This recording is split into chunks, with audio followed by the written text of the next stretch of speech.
Hello and welcome to Soul Portals, exploring psychospiritual horizons with your hosts Cedric Spire and Deanna Nagel.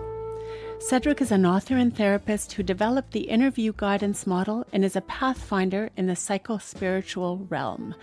Deanna created the Essential Soul Care model, a model suitable for therapists, coaches, and healers.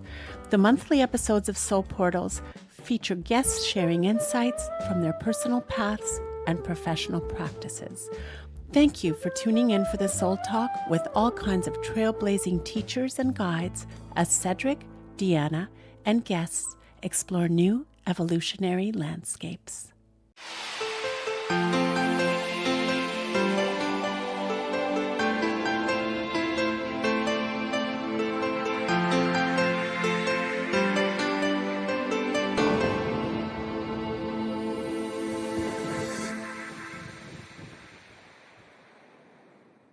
A warm welcome, everyone, to the next episode of the Soul Portals podcast.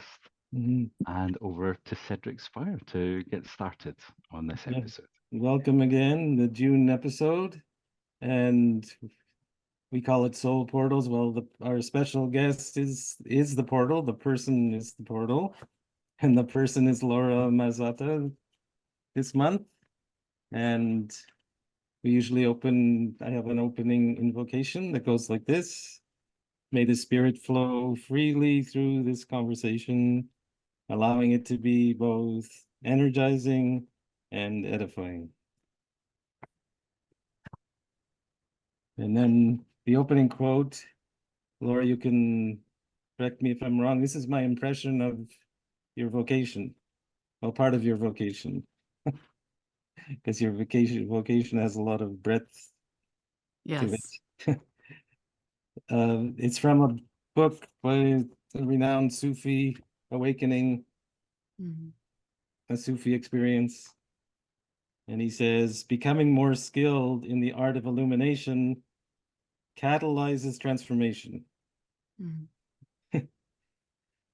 How would the world be different if, for example, all of us were to reclaim our inheritance as members in a tribe of light who vow to bring enlightenment to all creation? If more and more people were to infuse the consciousness of light into their interactions, their intimate relationships, their work, and physical activities, the healing effect on others would be immeasurable. Just contemplating the idea of light during conversation has an instantaneous effect as it awakens within another its own nature as a being of light.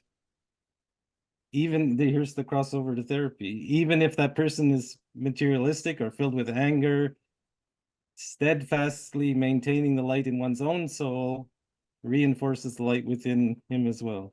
As soon as we encounter another person who is filled with light, his or her presence acts as a torch, sparking our own light.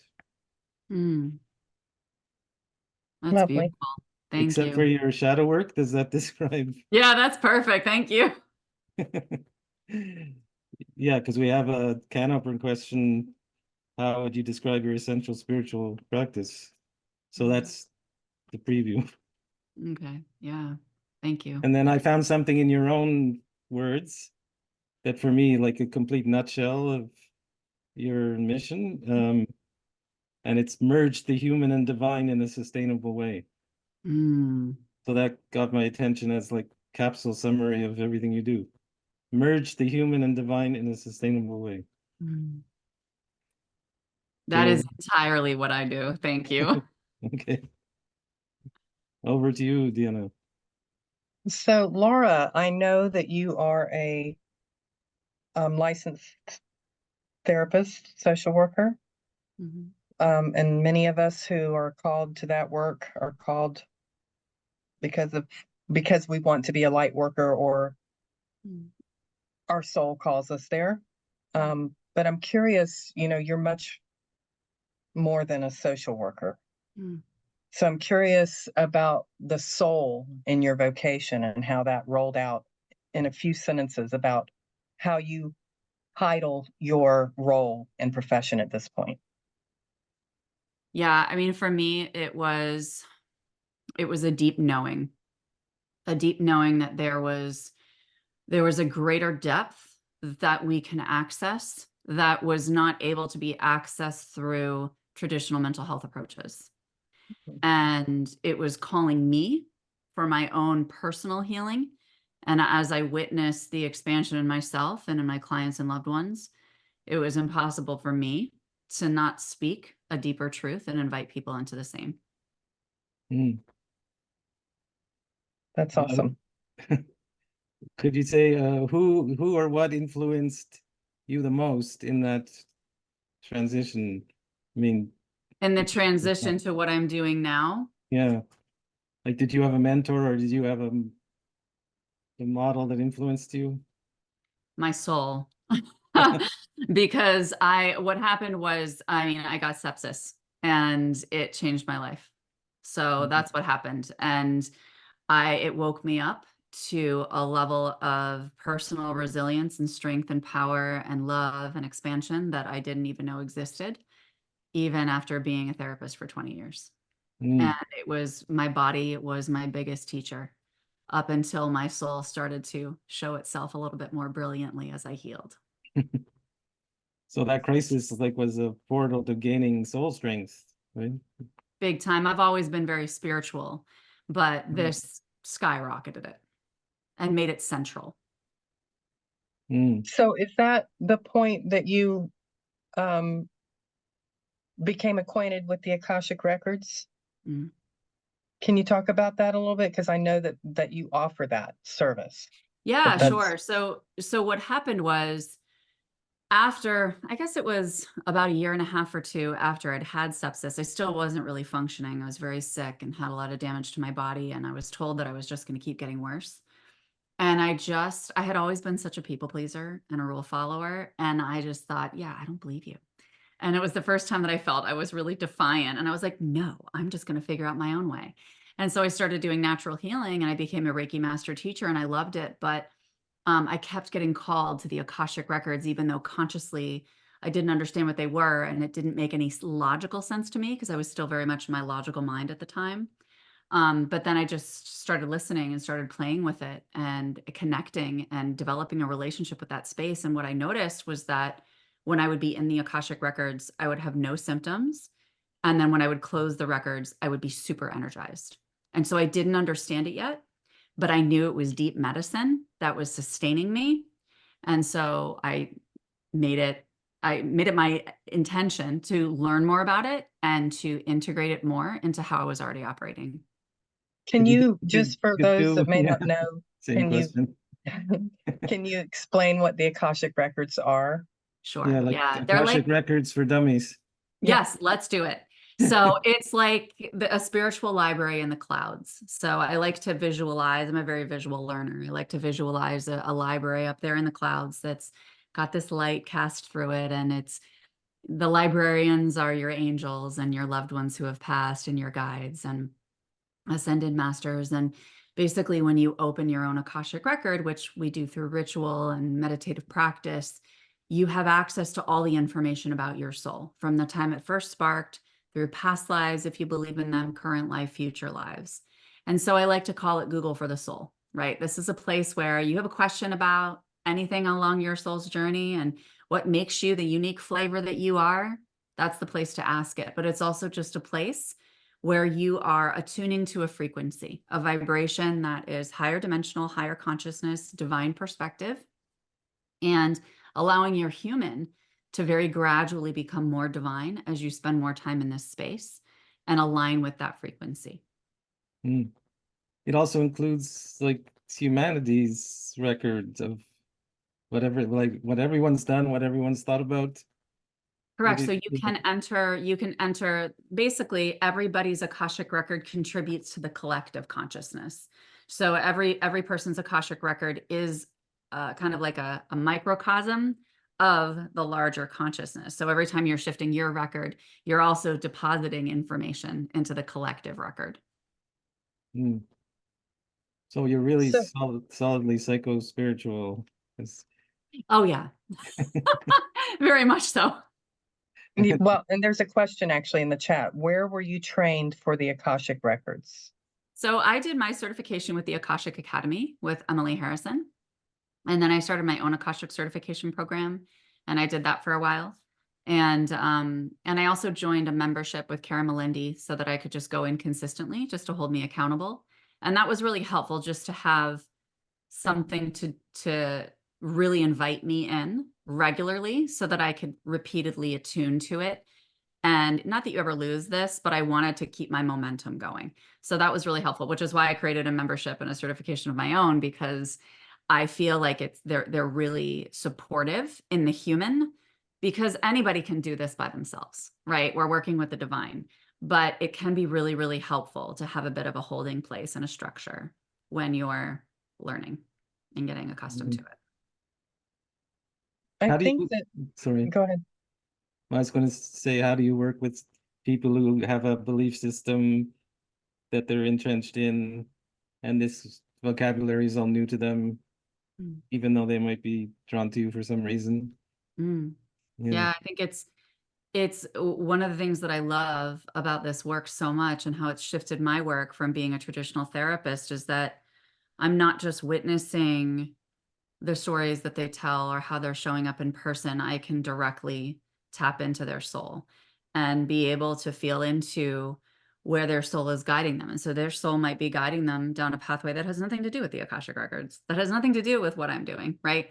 And we get to access their vocabulary and their essence and their path in a very pure way, without noise from our conditioning and belief systems and everything we think we're supposed to move toward to be quote unquote successful. I see another question. Does anger affect the Akashic records? What causes most damage and hardest to clear? Let me look at that question for a second. I mean, so in the Akashic records, every emotion is neutral. It's all just energy. And so acknowledging any energy that comes forward is beneficial. Acknowledging any energy that comes forward is something that is meant to be seen, meant to be witnessed, meant to be present with. And so as you allow that to be seen, it's going to create an opening for you with deeper wisdom, or an invitation into greater expansion or greater self-understanding.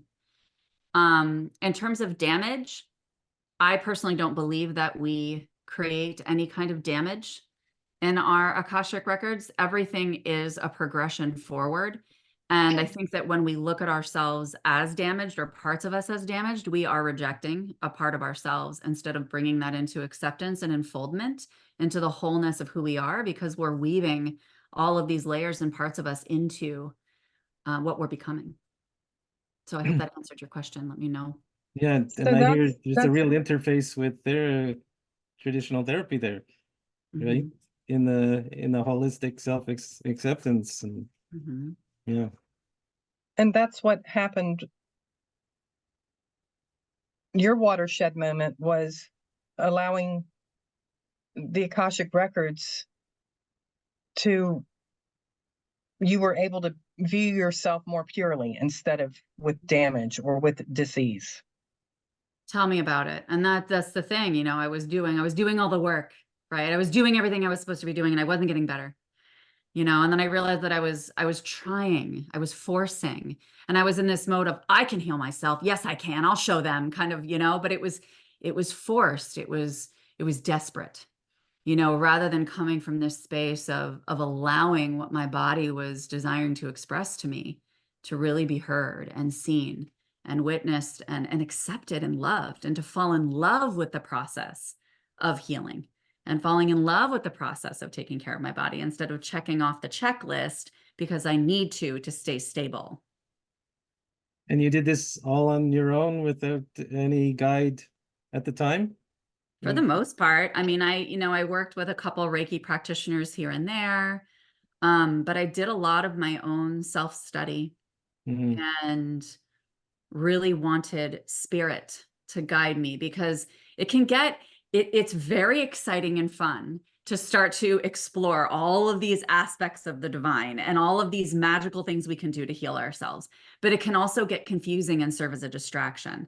And I realized that at one point too. I did a lot of ancestral healing at the beginning of this journey, because it was very clear that's what was coming through spirit, was I had a lot of things to clear in my lineage. But then I realized I couldn't get stuck in that or caught up in that, because there was more that was being spoken to me that meant like, I don't need to keep healing. There's nothing wrong with me. I get to just be and come into acceptance of all that I am. So that was a bit of a shift. Yeah. So do you mind if we talk a minute about being a traditional psychotherapist and making this transition to what I reverently refer to as woo? Yes, ma'am. And for those therapists who are listening, like, do you overlap the two roles, or do you stay in each lane separately? So I don't think anything can be separated entirely. That's part of the holistic approach, right? Like, it's all part of our wholeness, and it's all going to trickle into each other. And so when I shifted from traditional therapy, what I did the first few years was really just kind of integrate some of this work into it. So at the beginning, it was just recognizing that I could witness the shift in my clients just because my vibration has shifted.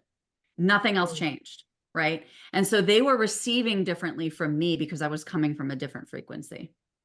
And then they started having awarenesses come online. And then there were a handful of clients, maybe more than that probably, that were very open to this work. And so I would start opening their Akashic records with them, or we would talk about their energy and tuning into their bodies and things like this. And somatic work is a really good way to kind of bridge these two spaces, because there's a lot of energy held within the body and a lot of codes held within the body that we can get data from. And so using somatic work was a great way as well, bringing some cards in, like affirmation cards, things like that, and just helping them tap into their own wisdom. And then it eventually got to the point where it didn't feel authentic to me to continue to be a traditional therapist, because everything that was coming out of my mouth was spiritual or energetic in nature. And it's because that's where my belief lies in terms of sustainability. I'm not saying that cognitive behavioral therapy, dialectical behavioral therapy, EMDR, all these other strategies don't work and aren't effective, but I have worked with all of them. And I know that they can also provide a very surface level distraction from a sustainable, long-term enhanced vitality and longevity. And that's what I'm devoted to. Does that answer your question? Yes, it does. And you and I have had side conversations about this, but there's a movement, particularly in the US, of more therapists embracing the holistic approaches. And what I'm constantly having dialogue with therapists about is that this is also being, not that we push our agenda on the client, but this is also being spiritually aware, spiritual literacy as a therapist. Knowing knowing the implicit and explicit, like when the client might be open to something like Akashic records. Right. Yeah. And it's so interesting because, you know, when we're trained as therapists, we are taught to gather information, like concrete information about their religious context, their cultural context, things like that. But it's almost like a checkbox. You know, it's not a deep meeting in that space and getting into a felt sense of how that person operates in these contexts. And so when we allow our wholeness of self and our self-acceptance to be extending from the soul, rather than finding the soul after we've come to self-acceptance, it's like, let your soul guide you into that, because it's a much more easeful process. And it might seem a little outlandish in a couple of these things, but like if they take you down a road that you're like, oh, people are going to think I'm weird, right? But I'm telling you, it's so much more, this work is so much more efficient. Can it be as simple as asking a client what gives your life meaning? Like as an entry point, or how do you reduce it? You can, to me, I would much rather go in and ask them what's alive in their body right now. And the reason is because when you ask somebody what gives their life meaning, that's coming from the mind. A lot of people can answer that from the mind. Some people won't. Some people will answer it with a little bit more depth, but the body is always going to tell you the most ready to integrate tender point of entry that's the most malleable and open for expansion. Okay. And you work online a lot, right? Mm-hmm. So how do you do that in like a talk remote interaction? Yeah, so I'll just sit across from them and I'll just ask them to tune into their bodies. And the people who say, I don't know, I say, well, that's not accurate, because our body is literally always speaking to us in every moment of every day, even if it's just contentment, right? There's always something that your body has to express to you. And so it's a great entry point. And yeah, when you're on, I mean, when I'm on Zoom, it doesn't matter. Is it more palpable and immersive when we're in person? That's why I run retreats, because we get to really, really, really deep dive. But yeah, it's about that energetic and soul connection. And if that's there, it doesn't matter. And it's great because it keeps it grounded. So it keeps this whole spiritual element grounded when you start there. Mm-hmm. Right? Yeah. Yeah. So That's very important to me. It's very important to me. That's one of the biggest cornerstones of my work is embodiment, because yeah. I think a lot of what I have seen a ton of, particularly in the past handful of months, is a lot of spirituality from here up. Mhm. And I'm like, babe, where's your, like, is this grounded into you? And the reason you're going like this, and you feel like you still have been doing all the spiritual work, but you don't know your purpose, you don't know where you're going, you don't have that confidence, you don't have that anchoring, is because you're not bringing it into your human. And your soul chose this body to express its purpose and its will through. Right. It's That's meant to actually have your flavor. right. Yeah. That's actually the real meaning of the incarnation. Mhm. Right? Exactly. Like in Christianity, the incarnation is supposed to convey exactly what you're saying, right? Yeah. Through a particular person, body, experience. Mm-hmm. Yeah. That brings the spiritual bypass. How do you manage Mm. the spiritual bypass when you see it happening?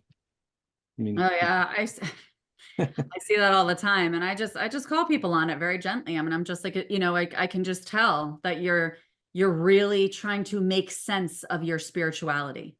And I'm like, you need to come into an acceptance of the fact that you're never going to fully know. Like there is, when we are working with the infinite, it is literally that. It is infinite. You are not going to know everything that source knows, right? And so it's surrendering to that. And at the same time that you allow yourself to be open to continue to step into an embodiment that's closer and closer to source, so that you're really seeing the world through the eyes of the divine, rather than, which the divine sees everyone as precious. Nothing's maybe, wrong with you, right? It's all part of a greater purpose. maybe you could, for people not familiar with the term, maybe you could just say a bit about what this spiritual bypass is, what that means. Yeah, so it's really about, it's kind of like an escape, right? Where you're saying, like, I probably did a little bit of this when I was recovering from sepsis, let's be real, where you're just like, I can't deal anymore. So I'm going to go up into another dimension and I'm going to hang out there and just forget that I have a body and like forget all this drama here on the planet, right? And Right. so it's very easy to do that, or to get in the head, so that, and this happened to me when I was really deepening my meditation practice.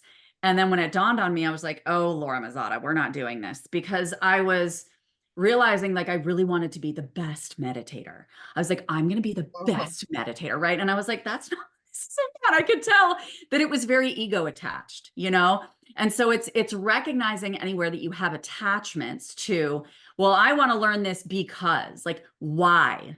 Why are you interested in pursuing your spirituality? What is the reason for this? Right. Right? Because really it's meant for service. Really, it's meant for coming into a greater unification of love within yourself, within your loved ones, within your community, and etc. Right? Well, Yeah. and I've experienced a lot of people who spiritually bypass are really just not willing to sit with their shadow side. Mhm. They're sprinkling pixie dust with a smile, but they're not willing to look at the dark in their own being. I agree. Um, And I have to tell you, the people that I've run across more lately in the past few months, simply don't even have awareness that the shadow exists. Yeah. And they look at me and they're like, yeah, okay, you say feel it, Laura, but where do I feel it? And then they really have no, like, they have addressed the shadow, but they've addressed the shadow from a cognitive standpoint. They Right. haven't addressed the shadow from like a deep, like where is that potential trauma being held in your body? There's the crossover to traditional psychotherapy. We talk about Yep. Bessel van der Kolk and talking about, that trauma is stored within our cells, and it is. Right? Energetic memory stored in the body, which is why this person who's asking, is the body an Akashic record? Is DNA the Akashic record? Yeah, it's all part of your Akashic record. Absolutely. You can open the Akashic records of your DNA. You can open the Akashic records of your address, of your home, of your property. You can open it of, any object, this crystal. So it's just a place that has been defined by humans to understand how the divine works. And I like it because I think that it's a really great marriage between this feminine and masculine energy. Reiki's this very feminine energy of like flowy, it feels good, it's loving. And Akashic records are a little bit more structured and data driven, where you can kind of gather information. And so you can extract information from any energetic entity. How do you relate to all your, I'll say, colleagues on Facebook who present themselves as light workers and they don't cast a shadow? Right? You can see that right away. How do you personally relate to them, because they're in your ballpark, but without the shadow work? I think that everybody has their own path. And like my favorite mantra ever is, I trust the journey of my loved ones and release attachment to it. And so it's just a witnessing of that's where they are in their process. Okay. And if they desire to be open to receiving an invitation into greater depth or expansion in a different direction, wonderful. But it's holding the deepest faith in all of humanity and knowing and trusting that they'll be invited. They're always being invited. And their awareness of that invitation is up to them. Great answer. So you're not gonna let me get you to judge anyone? No. That means there's judgment in my shadow. I mean, listen, friend, does judgment come up every once in a while? I mean, we are human beings, sure, but it's like, it's catalyzed immediately for me. Because the second I see it, I'm just like, nope. Like I've gotten so good at detachment, and it's not like I'm redirecting my mind and I'm shifting and I'm putting effort in and I'm journaling about it and all of that. It's instantaneous now. And it wasn't like that all the time, right? I went through judgment detox book. I went through all of those layers as well, right? But now when it comes up, it's just like, is that the light? No. And I don't even have to ask that question anymore. It just shifts. So how Because do I you do feel it in What my body. do you do it? What would you recommend for people with the judging mind? There's so many avenues to take with this. I mean, if the judging mind comes up, I think the first thing to do is just witness it, right? Don't judge your judgment, which happens a lot. And then we get into shame and frustration with ourselves and self-criticism. And instead it's just like, oh, there's my human. Thanks for stopping by. And then you move on and you recenter, right? You can also laugh at it and laugh with it and be like, I totally get it. I totally get it. This isn't what we're doing anymore though. And it's like a reparenting and a repatterning of, remember, we're focused here. We're focused here. Yeah, my biggest clue if I'm judging is if I say, I don't mean to be judgy. And the second part of that is because I'm about to. Because I'm going to judge you. Yeah. And for me too, this is about like deep self-presence, like presence and awareness of yourself and your own cues, whether that's in the body or in your energy field or in your spiritual awareness. Like if I'm judging, I feel it. And there's like a constriction in me, and it's like, and I can literally just breathe into, bringing that lightness of being back. And there's no space for that in the lightness of being. I used to practice in the gym when I find myself looking at people working out and saying, come on, give it up. Like, you're not gonna get into the shape you want. And then I'd say and interrupt it by saying, bless you, my soul. And using the might, that they're not the other.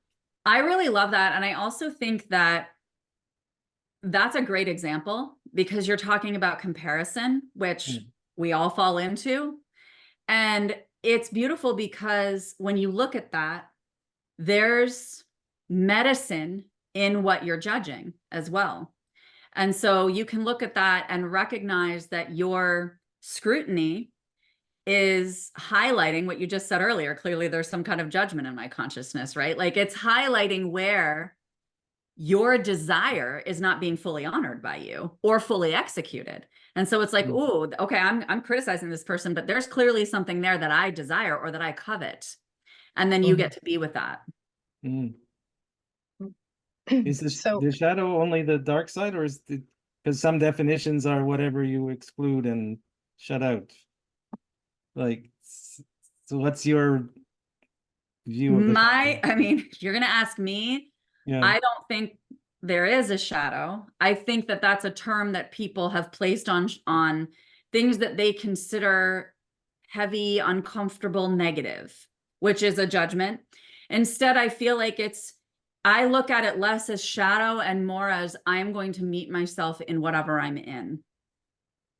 And so if that means that what I'm in is anger, I don't consider that a shadow. I consider that a gateway, right? I think that's a gateway into deeper illumination of who I am. And I'm eager for more of me.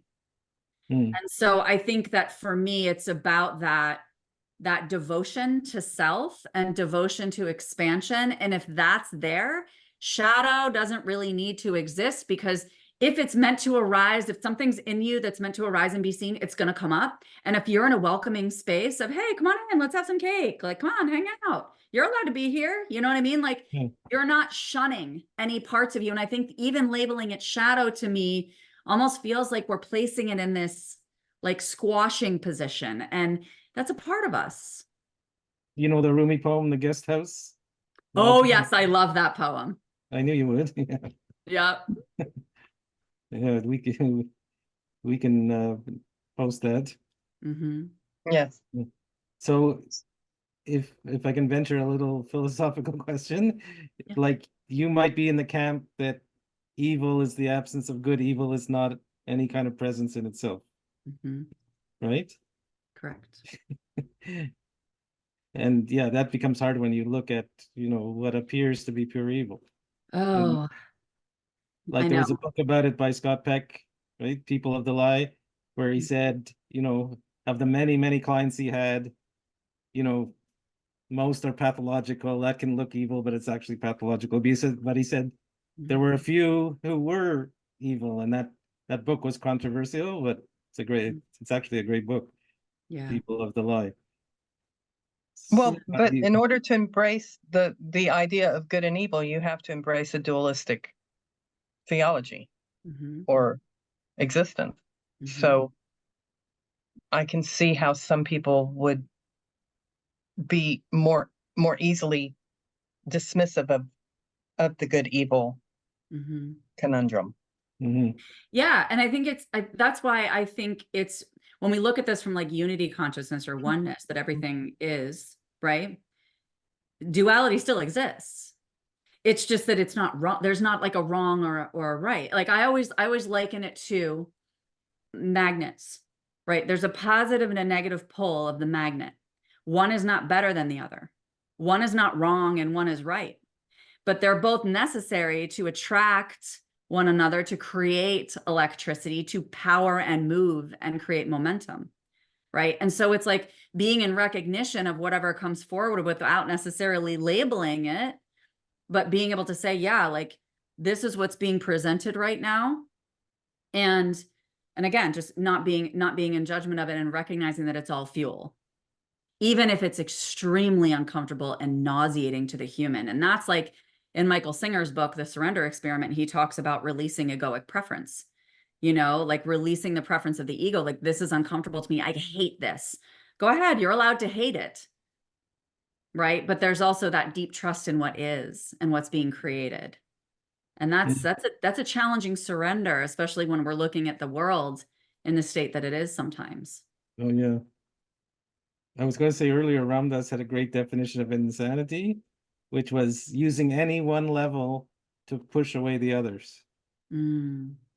So that's what I hear from everything you say, that you're not doing that, Yeah, I love that. which would make you sane. It was so So- funny because I literally just pulled a card the other day that said to me, it was kind of like, I'm obviously not going to do this justice, but it was saying something eloquent about, you know, that you're, I just lost my train of thought. You were just, what were you just saying, Cedric? Pushing Ramdas.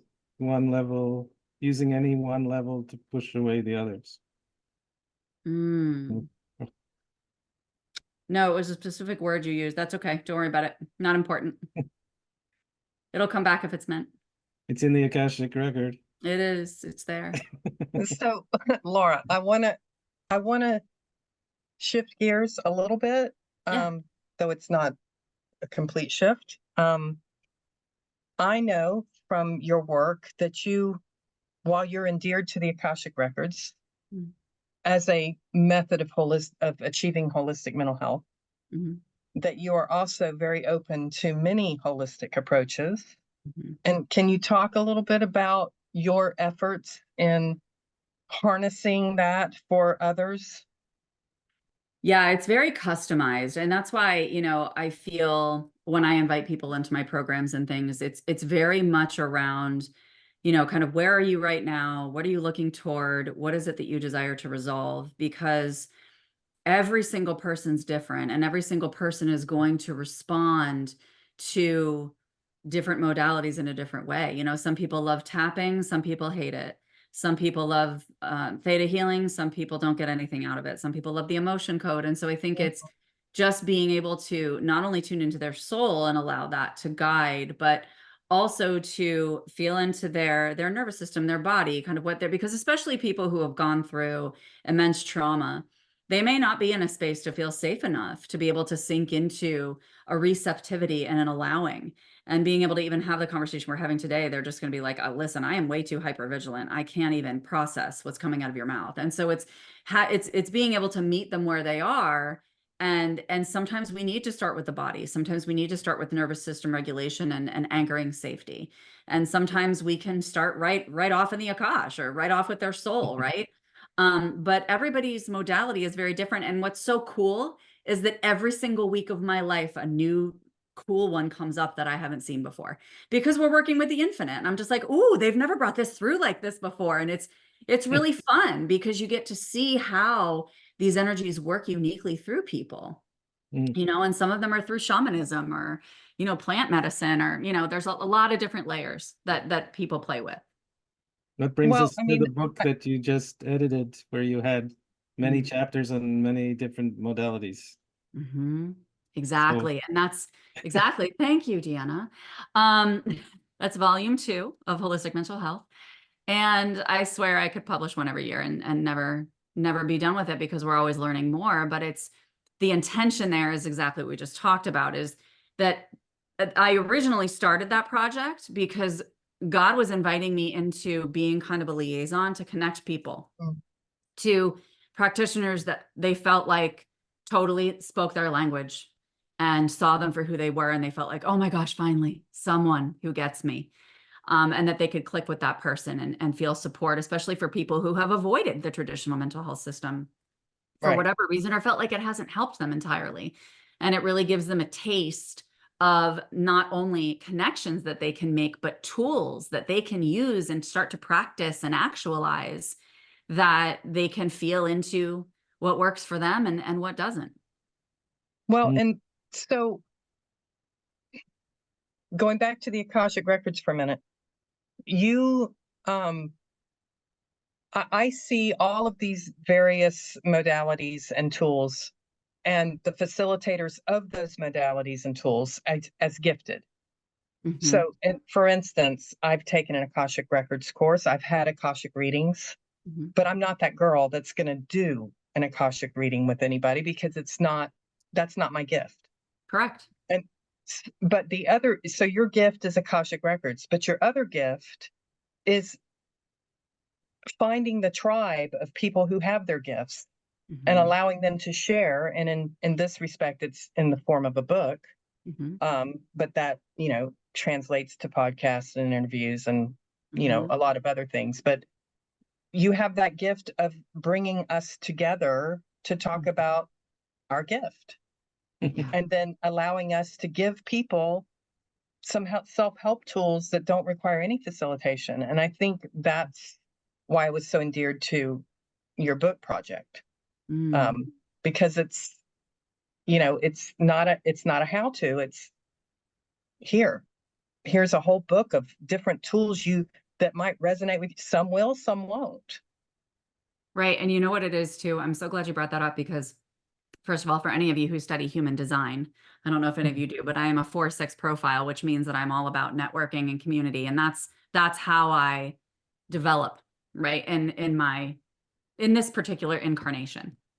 And so, yes, bringing people into community is part of it to spread the word, but it's also, I always come back to this word intimacy, because I feel like when somebody can feel in their heart, when they can feel your heart and their heart, they're going to then be motivated to love themselves more, to do something to expand that feeling in their heart. And that's the whole idea, right? Is that if we as authors are a community and can connect our hearts and express our hearts on these pages or in the summit like we did afterwards, right?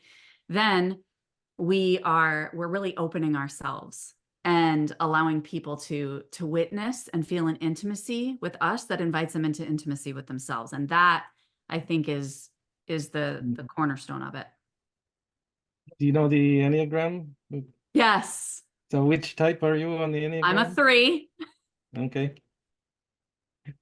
I don't know a ton about the Enneagram. I studied it for a while and it just didn't really resonate a ton with me. But I know a lot of people who live and die by the Enneagram for sure. Yeah. I remembered my quote that I was going to share earlier. It was insanity that you were talking about. And the card that I pulled was talking about how they were telling me, like, be a little insane. Be insane, because if you are intentional with being your unique, insane self, you're actually going to become sane in an insane world. And I was like, what's that? So anyway, that's what came up. I knew it would arise if it was meant to. Well, you're a very good mix. Yeah, exactly. I got both going on. May I ask about your own upbringing? Did you have any kind of religious upbringing? Yes, I grew up Presbyterian. And what was funny is that I was enrolled in the seminary to become a Presbyterian minister. And I ended up and I had a job at my church. And so I was going to be doing youth ministry there. And then I was going to be becoming a Presbyterian minister. And I realized that with my schedule, I would never see my husband, who I've been with for 27 years, who lived in New York. And I was going to be doing this in Pennsylvania, which is where I grew up. And we had been together for about 4 years at that point. And we knew that we were each other's future and that I would never see him. And so I said, let me wait and put this on pause and I tried advertising in New York City. I did all the other things that were on my list. And it's just hilarious that I've kind of back to spiritual leadership, just in a different form. But you mentioned an awakening as a child. Sorry, Thea. Yeah. Do you have an early memory of that, or not really? I mean, I remember having a lot of very angry conversations with God, especially around when my parents got divorced. And I remember, I would sit in my room and speak to God for hours. God was my bestie. But I was very raw. I've always been very raw and open and honest with the divine. And then I remember stopping going to church when we would go camping every other weekend. And I was laying on the top of our van looking at the stars. And that's when I always felt closest to God and where I felt the most reverent. And I was like, I don't need to go to church for this. I can connect to God this way. Now the stars have your back there. Yeah, exactly. Exactly. See? So Laura, as a point of commonality, when I was deciding what master's degree I was going to get, I was at the time a card-carrying Presbyterianist myself. it was whether I was going to get a pastoral counseling degree at the Presbyterian Seminary. That's where I was headed. But then I got a scholarship for rehab counseling from UGA, and that won. Mm-hmm. So I too feel like full circle, Yep. right? And so Yep. now here I sit. Exactly. Yeah. Exactly. And I'm so grateful for it all, right? I mean, it obviously Right. took us down a path that we were meant to walk, right? Yeah. Yeah. So cool. In your personal life, what uplifts your spirit and allows you to lose track of time? Oh. I would say, so reading with my daughter, hiking with my family. I love being in nature and hiking with my family. I would also say singing. I love singing and I love chanting and I love getting into just very like sound healing rituals, things like that. And I just lose time. But yeah, I would say reading's a big one for me. So whether I'm reading with my daughter, I'm reading on my own, I can get so engrossed and then I have no idea what time it is, but music does the same sound. We should leave time for any questions. And Does anybody have any questions they want to put in the chat? the other thing we like to ask is, are you and when you help people, are you a lamp, a lifeboat, or a ladder? And you're not allowed to say all three. Of course, you're all three, but are you like a lamp, a lifeboat, or a ladder? A lamp. Okay. For sure. Because, and that's the other part of my 4-6 profile in human design, right? Is just being a role model, Yeah. like just embodying. And that's one of the greatest things when we're talking about comparison, judgment, all those things too. It's like, just focus on your own embodiment, focus on your taking full responsibility. And that kind of knocked me for a loop at the start when people, after I had sepsis, and I remember a therapist said to me, I was seeing a therapist at the time, and she was like, what do you think your role was in creating this? And I was pissed. I was like, what do you mean? Because this was like way at the beginning of my journey. I was like, I didn't create this.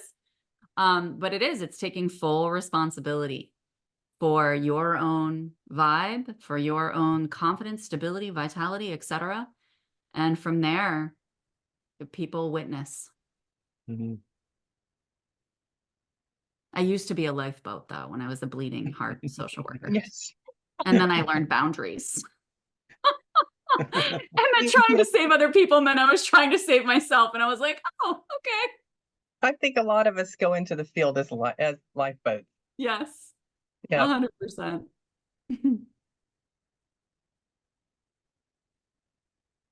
Presbyterian, I think Cody's talking about. Oh, okay. Presbyterian is a Protestant Christian denomination, probably more popular in the United States than the UK. He said Pastafarian, that's an Italian dish. It's also, it's a long story, but there's a story behind pasta. I went one year to a Halloween concert dressed as a Pastafarian. I don't even know what a Pastafarian is. A Pastafarian is a joke of a religion that somebody came up with, I think, 2 decades ago. And if you Google it, it's a real thing. Oh, that's hilarious. Now I have to look it up. We'll put it in the notes. Okay, thanks. In the spirit of being, spiritually literate, we need to know what Pastafarians are. Absolutely. Yeah. So, any other questions?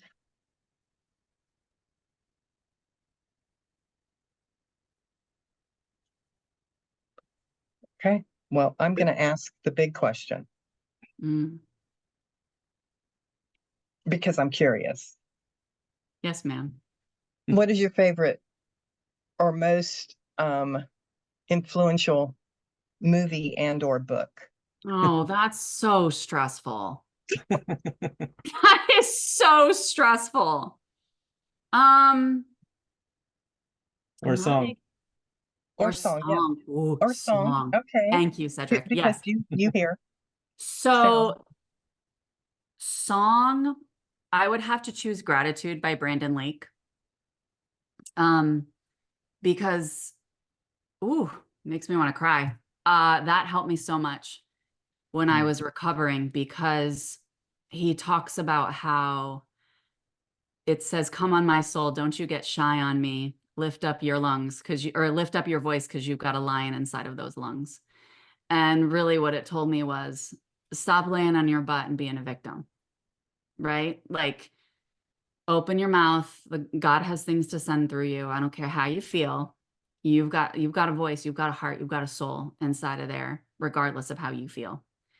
And I'll tell you, I every year on my Spotify, it says that that's my #1 song, because it's so deeply reverent at the same time that it's deeply activating for me, and says, don't let your soul get shy. Don't let it shrink back because you're afraid, because you're hurting, because you're this, because you're that. You've got a lion inside of those lungs. Like, be courageous. Open your mouth. So I'd say that one. Thank you for the song suggestion, Cedric. I was much less stressed. And Rumi has a book of poems. I mean, Coleman Bark, who translates him, that has lion in the title, Mm. and it's That's all. probably why Lionsgate is my favorite. Mm. You mean the company or the? No, the spiritual holiday on August 8th. Eight. I love it. It's my favorite time of year. Oh, I never heard of that. Lionsgate. It's a huge portal opening on 8/8. Huge. It goes from July 26th to August 12th. And August 8th is when it peaks, and it's the alignment of the Sirius star, which is considered our spiritual sun and our planet. And so the most light enters the planet during that time for the year.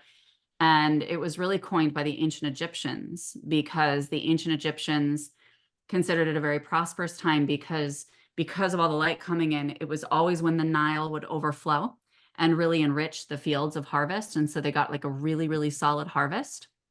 And so it's been celebrated every year because of that. And I just find that, I don't always follow all of those spiritual portals and things, but that one every year I feel very, very palpably and deeply. And it's not a coincidence that I got sepsis on August 4th in the middle of that portal. So very interesting. But that month I'm always so on fire, so spiritually aligned, and feeling like I'm high up in other dimensions. So what is my favorite counseling modality? Yeah. I would have to say that the counseling modality that I feel is the most reliable right now is IFS, internal family systems. Because it's really, when we talk about, talk about self-acceptance and wholeness and holistic growth and all of that. And when we talk about IFS, what they're really doing is taking parts of you. So, in IFS, they're talking about parts of you like, your trauma, your mind, your body, all of these things. Whereas in spirituality, they look at it more as like your inner child, your chakra system, your heart space, your third eye, things like that. But I like it because it really does allow us to see that there can be parts of us that have been segmented off based on certain experiences in our lives. And the whole point is to kind of put our puzzle back together and bring ourselves back to wholeness. And in terms of the layers or the parts of yourself that you're working with, you can really go wherever you want with that. There's no rigidity within it. Yeah, like a mixture between person-centered and Gestalt. Yep. Because Gestalt is really the whole, right? And person-centered is really focusing on that individual and what's coming up within them. But I think it's also, when we're talking about IFS, it's not just about that part of you that's coming forward. We're actually reaching for the part. We're actually inviting the part forward. We're not just like allowing it to arise. With IFS, you're really going in after it and searching for it. There's a lot of faith that there's a core self in there, right? A true self, a core self, an essential self in the IFS system. Yeah. Yeah, it's like bringing yourself to completion. And do you have a practice that you do every day? You probably have a few of them, but I do have a few, and I don't lock myself in like I used to. I used to be like more rigid about, what I did. Right. And I, now I'm so in the flow. I always do multiple things per day, and it just depends. I always enter the Akash. sometimes intentionally, sometimes I'm just invited in and I happen to find myself there. And I pull cards, I journal, and most importantly, I move my body in nature. That's really, really important for me, to move the body, to bring that energy into your day to day.